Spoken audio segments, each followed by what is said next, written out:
সবাইকে ওয়েলকাম আমার নতুন একটা ব্লগে। তো চলো আজকের দিনটা শেয়ার করি। আজকে আমার ভীষণ আনন্দ হচ্ছে, কারণ আমার মা এসেছে, প্রথমেই বলে দিই। তো তোমরা সবাই দেখো, আর যারা যারা নতুন দেখবে তারা প্লিজ আমার চ্যানেলটা সাবস্ক্রাইব করে দিও। তো চলো দেখিয়ে দিই আমার মা কী করছে। আর আমার দিদির ছেলে এসেছে, আর আমার বাচ্চাটা তো ভীষণ আনন্দ পেয়েছে। ওকে নিয়ে যাই হোক অনেক আনন্দে ওর দিন কাটবে পুজোর মধ্যে, একটু মন খারাপ হবে না। তো আমার খুব আনন্দ লাগছে, আর বাড়িতে কেউ আসা মানেই তো আনন্দ। তো তোমরা সবাই দেখতে থাকো, আর প্লিজ তোমরা নতুন যারা দেখবে তারা আমার চ্যানেলটা সাবস্ক্রাইব করে দিও। আমার মা আমি কিন্তু আমার মাকে দিয়ে সব রান্না করাইনি। আমার মাকে আমি ডাল ভাত রান্না করে রেখেছিলাম, তো ডাল ভাত যাই হোক খাইনি। আর এই দেখো আমার দিদির ছেলে এসেছে। আচ্ছা বাবা একটা হামি দিয়ে দিই সোনা বাচ্চাকে। আমার দিদির ছেলে আমার সোনা বাবা। আমার বাবা আমার থেকেও বড় হয়ে গেছে। এই ছোট্ট বাচ্চাটা একদিন কত ছোট ছিল, সত্যি কথা। সেই ছোট্ট বাচ্চাটা কদিন বাদে আমার থেকেও বড় হয়ে যাবে, বয়সে না লম্বায়। যাই হোক আমার বাবা, আমার বড় বাবা, আমার প্রথম বাচ্চা। তো আমার মাকে দেখাই, এই দেখো মা আমার রান্না করতে শুরু করে দিয়েছে। সোনা মা আমায় অনেক অনেক অনেক ভালোবাসে। তো মা রান্না করছে কি তোমাদের দেখিয়ে দিই। আমি রান্না করেছি ডাল ভাত, আবারও ভাত রান্না করতে হবে। তো চলো আমার মা কি রান্না করেছে তোমাদের দেখাই। কড়াই গরম হতে বসিয়ে দিয়েছে, কারণ মা রান্না করবে কচুর শাক। তাই তোমাদেরও একটু দেখিয়ে দিলাম। আর আমি তো বলেইছি যে এই দেখো লঙ্কা টঙ্কা চিড়ে নিয়েছে। আর ওদিকে আমি ডাল ভাত রান্না করেছিলাম, আর মা রান্না করেছিল বেগুন দিয়ে ইলিশ মাছের ঝোল। যেহেতু মা এসেছে, আর মা ইলিশ মাছ খেতে মোটামুটি ভালোই বাসে, কিন্তু তোমাদের দাদাভাই আমার বর একদমই ভালোবাসে না, একদম খেতেই সত্যিই চায় না।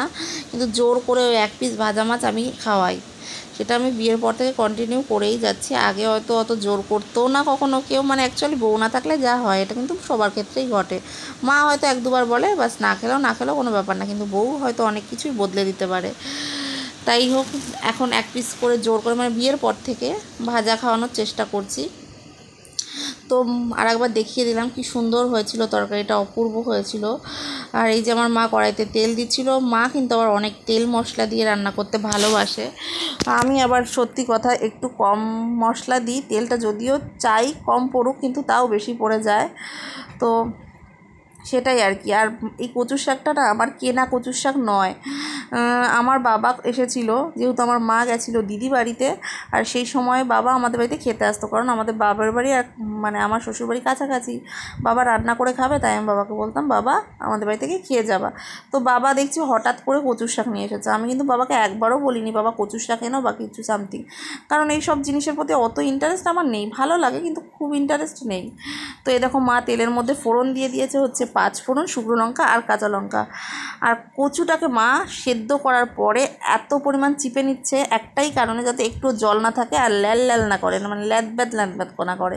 অনেকে আছে কচুর শাক রান্না করে কেমন একটা জলসা কেমন একটা জলা জলা টাইপের লাগে, বাট আমার ওটা একদমই ভালো লাগে না। আমার মারটাই বেস্ট লাগে, আর আমার মার মতো অনেকেই রান্না করো। তো যাই হোক দেখো চিপড়ে নিচ্ছে একটাই কারণে, যাতে জল না থাকে, জিনিসটা টেনে যায়, আর শুকনো শুকনো খেতে হয়, ইয়াম্মি খেতে হয় যাকে বলে। তো এক একজনের এক এক রকম রান্নার ধরন। তো মা রান্না করছে, মার ভিডিওটা আমি ভাবছি করবো না কেন, তো তাই ভিডিওটা করছি আর কি। তো 5 ফোড়ন, লঙ্কা আর শুকনো লঙ্কা দেওয়ার মধ্যে মা এবার ওর মধ্যে দিয়ে দিচ্ছে কচুর শাকটা। তো আমি তোমাদেরকে দেখাচ্ছি একটাই কারণে, তোমরা হয়তো এরকমই রান্না করো, কিন্তু তবুও মায়ের রান্না সবসময় তো আর শেয়ার করা হয় না। মা এসেছে যেহেতু, তার জন্যই শেয়ার করছি এই আর কি। আমি টুকটাক তো আমার রান্না দেখাই, কিন্তু মার কাছ থেকে তো আমরা অ্যাকচুয়াল রান্না শিখি সবাই, মার কাছ থেকে বা কেউ কারোর শাশুড়ি যদি রান্না করে তার কাছ থেকে। তো আমি বিয়ের আগে থেকেই রান্না করতে পারতাম টুকটাক রান্না, তবে এই কচুর শাক মচুর শাক আমি কখনও রাঁধিওনি কাটিওনি, এটা সত্যি কথা। ও কাটা থেকে একটা কথা মনে এলো, কচুর শাকটা আমার মা কাটেনি, যেহেতু আমার মা এসেছে 10টার পরে, বা দিদি বাড়ি থেকে দিদির ছেলেকে নিয়ে তারপর আমাদের বাড়িতে এসেছে। কচুর শাকটা আমার শাশুড়ি কেটেছে আর ধুয়েওছে। অনেকেই আছে যদি তুমি তার 1 বিন্দু করে দাও, না সরি অনেকটাই করে দাও, 1 বিন্দু বা তার বেশি, সে কিন্তু কখনোই বলবেই না যে ও আমার উপকার করছে বা করে। মানুষজন হয়তো তুমি তার কিছুটা উপকার করেছো, কিন্তু লোকের সামনে গিয়ে সেটা প্রকাশ করতেই চাইবে না, অ্যাকচুয়ালি নিজেই সবটা ক্রেডিট নিতে চায়। এরকম মানুষ আমার জীবনে দেখা আছে। তো আমি সেরকম নই, যে যেটা করে বা যেটা করেছে সেটা আমার বলতে বেশ ভালো লাগে, কারণ আমি চাই না ক্রেডিট নিয়ে চলা, এক একজনের এক এক রকম ধরন, আমার ওরকম চলার ধরন নেই। তো কচুর শাকটা আমার শাশুড়ি কেটেছে, তাই তোমাদের বলে দিলাম। আর এইদিকে দেখো তার মধ্যে আমার মা কচুর শাকটা দিয়ে দিয়েছিল, আর কচুতে অনেকটাই রস বেরিয়েছিল সেটা দেখিয়েছে, আর ইলিশ মাছের মাথাগুলোও দেওয়া হয়েছে। আর এই হলুদটা আমি যখন মাকে বললাম লবণ হলুদ দেবে না, তখন বললো আগে হলুদ দিতে হবে পরে লবণ দিতে হবে, আগে নাকি লবণ দিতে নেই, তাহলে নাকি জল বের হয়। যাই হোক বন্ধুরা, তোমরা এটাও করো। আর কচুর শাকটা এতই মিষ্টি ছিল না বন্ধু, এত টেস্টি ছিল। এটা যেহেতু তোলা কচু, মানে আমার বাবা নিশ্চয়ই তুলে এনেছে, ভালো জায়গা থেকেই খাওয়াবে, কেনাটা কিন্তু কোথা থেকে আনছে আমরা জানতে পারি না, কিন্তু যেহেতু আমার বাবা এনে দিয়েছে, তো আমার বাবা বললো খুব সুন্দর জায়গার কচু। তো যাই হোক,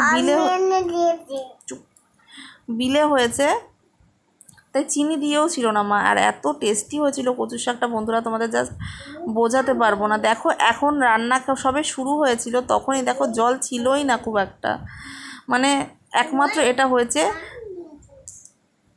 চিপে করার জন্য। এটা যদি না চিপেই রান্না হতো না বন্ধুরা, তাহলে কেমন একটা মানে বাজে টাইপের হয়ে যেত। তো এই কারণে যে কোনো জিনিস যেমন কচু, তারপরে মোচা, এইসব জিনিস মা সবসময় বলে করলে, বিশেষ করে আবার শাপলা, এগুলো করলে মা সবসময় বলে চিপে জলটা বার করে নিতে, কারণ এগুলোর মধ্যে অনেক জল থাকে। অনেকে তো আবার লাউ ঘন্টতেও জল দেয় বন্ধুরা, আমি কিন্তু কখনো লাউ ঘন্টতেও জল দিই না, কারণ আমার মাকে দেখেছি এগুলো করতে না। তো যাই হোক বন্ধুরা, দেখো ফাইনাল লুকটা কি সুন্দর দেখতে হয়েছিল, আর খেতেও সেই অপূর্ব হয়েছিল। আমার শাশুড়ি তো ভীষণ ভালো লেগেছিলো, আমারও আমার মারও। মানে এই বছরের প্রথম কচু, হয়তো কচুর শাক খেয়েছি এর আগে, বাট ইলিশ মাছের মাথা দিয়ে খাইনি, কিন্তু ফার্স্ট টাইম কচুর শাক খেলাম ইলিশ মাছের মাথা দিয়ে, অনেক অপূর্ব হয়েছিল। আর এদিকে দেখো ভাত বসানো হয়ে যাচ্ছে, মাই ভাতটা বসিয়েছিল মা ভাতটা, যেহেতু বাবা বাড়িতে সবাই আছে, আর অ্যাকচুয়াল বড় বড় মানুষের ভাতটা বেশি লাগে। তো খাওয়া দাওয়া করে বিকেলবেলা দেখো মা বাড়ি চলে যাবে, আর তাই আমি, আমার দিদির ছেলে আর আমার মা বেরিয়ে পড়েছিলাম টোটো করে। তো মা যাবে বাড়ি, আর আমি যাব একটু স্মার্ট বাজার গেছিলাম। স্মার্ট বাজারে গেছিলাম একটাই কারণে, সেটা হচ্ছে আমার দিদির ছেলে যেহেতু এসেছে, তো মা আমাকে পয়সা দিয়েছিল, বলেছিল জামা কাপড় কিনে দিস, আর আমারও কিনে দেওয়ার ছিল, তার জন্য বেরিয়েছিলাম। তো যাই হোক, কত গল্প করছিলাম, বলছিলাম কত কুট্টি বাচ্চা ছিলি, কত বড় হয়ে গেছিস, এইসব বলছিলাম। সত্যি বন্ধুরা, মানে কল্পনার বাইরে। তো দেখো স্মার্ট বাজারে আমরা এসে স্মার্ট বাজার ঘুরেছি, ইজি বাই ঘুরেছি, সব জায়গায় ঘুরেছি, কিন্তু দুঃখের বিষয় আমার হাসি পাচ্ছিল একটাই কারণে, আমরা জামা কাপড় কোনোটাই পাইনি। কারণ আমার দিদির ছেলে হয়ে গেছিলো মানে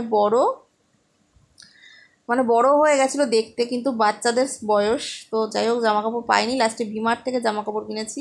আর এদিকে দেখো বন্ধুরা, রাত 11টার সময় আমার এই মানে 11টা প্রায় 10-15 বেজে গেছে, সেই সময় এসেছিলো আমার একটা পার্সেল। আমি অলংকারী বলে একটা পেজ আছে, ওই পেজ থেকে কিনেছিলাম দুটো মালা, একটা হচ্ছে প্যাঁচা আর একটা হচ্ছে লক্ষ্মী ঠাকুর। সেই পার্সেলটাই রাত 11টার সময় এসেছিলো, তো সেটাই তোমাদের দেখিয়ে দিচ্ছি। দেখো মা দুর্গা ঠাকুরের লকেট কিন্তু এখন চারিদিকে ভর্তি, কিন্তু এই দুর্গাটার মানে অলংকারী পেজের সব জিনিস একটু ইউনিক, তাই আমি অলংকারীর কাছ থেকে নেওয়ার চেষ্টা করি। এই দুর্গাটাকে আমি অনেক দিন, প্রায় 2 মাস, মানে 1.5 মাস আগে অর্ডার করেছিলাম, তো মেলার সময় বিক্রি হয়ে গেছিলো, তো বলেছিল বানিয়ে দেবো। তো এই দেখো আমার বাবাও চলে এসেছে, বলছে খুব সুন্দর লাগছে। আর বন্ধুরা, নতুন যারা দেখবে তারা প্লিজ আমার চ্যানেলটা সাবস্ক্রাইব করে দিও, তোমাদের কাছে রিকোয়েস্ট। সুন্দর সুন্দর ভিডিও দেখতে অবশ্যই পাবে।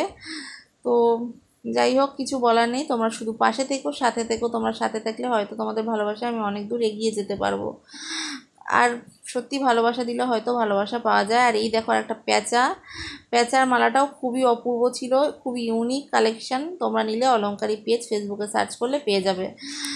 আর যাই হোক, আজকের ভিডিওটা এই পর্যন্তই। তো ভালো লাগলে লাইক কমেন্ট শেয়ার করে দিও, আর পরের দিন তো আবার দেখা হবে। তোমরা সবাই ভালো থেকো, সুস্থ